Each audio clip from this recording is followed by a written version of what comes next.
నిన్న social media మొత్తం bikes కూడా ఫాస్ట్ ట్యాగ్ ఉండాలని చెప్పి ఒక న్యూస్ అయితే బాగా ట్రెండ్ అయింది కదా. సో ఇప్పుడు ఆ న్యూస్ గురించి గవర్నమెంట్ కూడా అఫీషియల్గా ఒక విషయం అయితే చెప్పిందనమాట. అది ఏంటనేది మనం వీడియోలో డిస్కస్ చేద్దాం. అలాగే తమిళనాడులో రివ్యూయర్స్ని బ్యాన్ చేయాలని చెప్పి ఎప్పటి నుంచో వాళ్ళు అయితే ఫైట్ చేస్తున్నారు, అంటే ప్రొడ్యూసర్స్ అయితే ఫైట్ చేస్తున్నారు. బట్ ఇప్పుడు కోర్టు అయితే తీర్పు ఇచ్చింది అనమాట. సో వాళ్ళు ఏం చెప్పారు ఏంటంటే కోర్టు ఏం చెప్పింది ఏంటి అనేది మనం ఈ వీడియో డిస్కస్ చేద్దాం.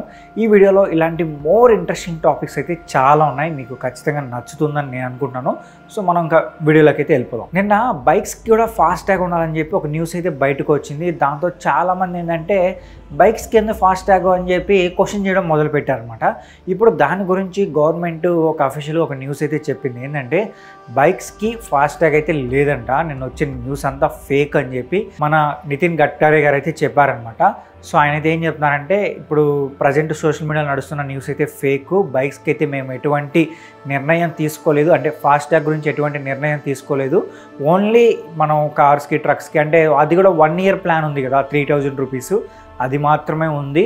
సో బైక్స్కి అయితే ఎటువంటి ఫాస్ట్ ట్యాగ్ అయితే లేదని చెప్పి ఆయన కూడా అఫీషియల్గా అయితే చెప్పారనమాట. సో నిన్న వచ్చిన న్యూస్ అయితే ఫేక్, ఎవరు నమ్మకండి. ఒక అమ్మాయి ఏం చేసిందంటే రోడ్డు పైన కార్ డ్రైవ్ చేస్తే కిక్ ఏముంటుందేమో అనుకుందేమో కానీ ఏకంగా రైలు పట్టాల పైన డ్రైవ్ చేసిందనమాట. సో దీంతో ఏం చేశారంటే రైల్వే అధికారులు 1 hour పాటు అటువైపు వెళ్ళే ట్రైన్స్ అన్నీ ఆపేశారు.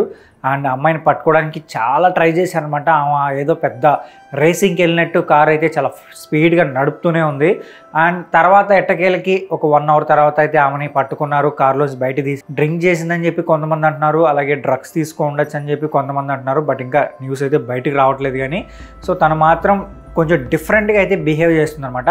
తర్వాత అక్కడికి పోలీసులు వచ్చి ఆమెను అరెస్ట్ చేసి తర్వాత ఆమె బ్లడ్ తీసుకెళ్ళి టెస్ట్కి అయితే ఇచ్చారు. అంటే ఆమె డ్రింక్ చేసిందా లేదంటే డ్రగ్స్ తీసుకుందా తెలుసుకోవడం కోసం అని చెప్పి.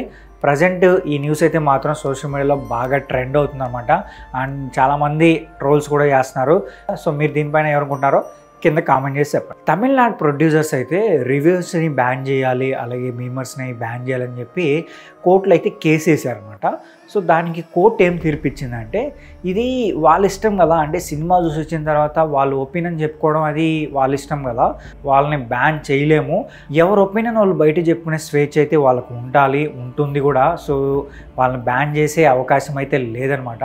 అయితే ప్రొడ్యూసర్స్ ఏం కోరారంటే కనీసం సినిమా రిలీజ్ అయినప్పటి నుంచి 3 రోజుల వరకు రివ్యూవర్స్కి రివ్యూస్ చెప్పకన్నా రాయకన్నా ఉంటే మేము సేఫ్ అవుతాం, అంటే కలెక్షన్స్ బాగా వస్తాయి అని చెప్పి చాలామంది ప్రొడ్యూసర్స్ అయితే కోర్టుని ఆశ్రయించారు. బట్ కోర్టు అయితే మాత్రం ఇలా తీర్పిచ్చిందనమాట.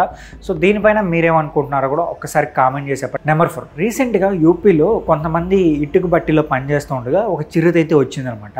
దాంతో కొంతమంది అయితే పరిగెత్తారు. బట్ ఒక అబ్బాయి మాత్రం చిరుతతో అలాగే ఫైట్ చేస్తూ ఉన్నాడనమాట. అంటే తను గట్టిగా పట్టుకున్నది చిరుత, అతను కూడా ఆ చిరుత నుంచి బయటపడడం కోసం చిరుతతో పోరాడుతూ ఉన్నాడు. బట్ ఆ సమయంలో ఏం చేశారంటే కొంతమంది గ్రామస్తులు లేదంటే అక్కడ పనిచేసే వాళ్ళు ఏం చేశారంటే అతన్ని కాపాడడానికి, అంటే ఆ యువకుడిని కాపాడడం కోసం అని చెప్పి చిరుత పైన ఇటుకలు అయితే విసిరేశారనమాట. దాంతో చిరుత కూడా చనిపోయింది. తర్వాత అటవీశాఖ అధికారులు ఏం చేశారంటే ఈ రాళ్ళేసి ఉంటారు కదా, అదే ఇటుక రాళ్ళేసి ఉంటారు కదా, వాళ్ళపైన అందరిపైన కేసు అయితే నమోదు చేసిందనమాట.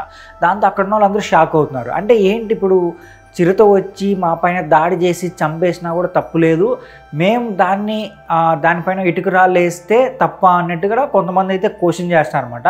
అంటే దీనిపైన చాలా రకాలుగా మాట్లాడుతున్నారు. అయితే మీరేమనుకుంటున్నారో కూడా ఒక్కసారి కామెంట్ చేసి. నెంబర్ 5, ఎస్బీఐ బ్యాంక్ ఉంది కదా. సో ఈ బ్యాంక్లో ఒక పర్సన్ అయితే జాబ్ నుంచి రిమూవ్ చేశారనమాట. సిబిఓ అనే ఒక జాబ్ నుంచి అయితే రిమూవ్ చేశారు. అతను ఏం చేశాడంటే హైకోర్టుకి వెళ్ళి కేసు అయితే నమోదు చేశాడనమాట. అంటే నన్ను ఎందుకు తీసేశారు అన్నట్టు నమోదు చేశారు. అసలు అతను ఎందుకు తీసేశారంటే సిబిల్ స్కోర్ తక్కువ ఉందని చెప్పి తీసేశారంట.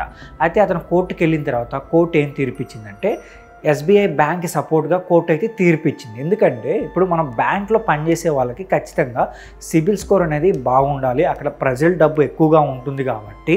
సో అలాంటి ప్రదేశాల్లో పనిచేసే వాళ్ళకి కొంచెం ఖర్చుల పైన అవగాహన ఉండాలి అన్నట్టుగా సో కోర్టు కూడా చెప్తుందనమాట. సో కోర్టు అయితే మాత్రం ఎస్బీఐ బ్యాంక్ వాళ్ళకైతే సపోర్ట్ చేసింది. సో ఆ కేసు అందరితో క్లోజ్ చేశారనమాట.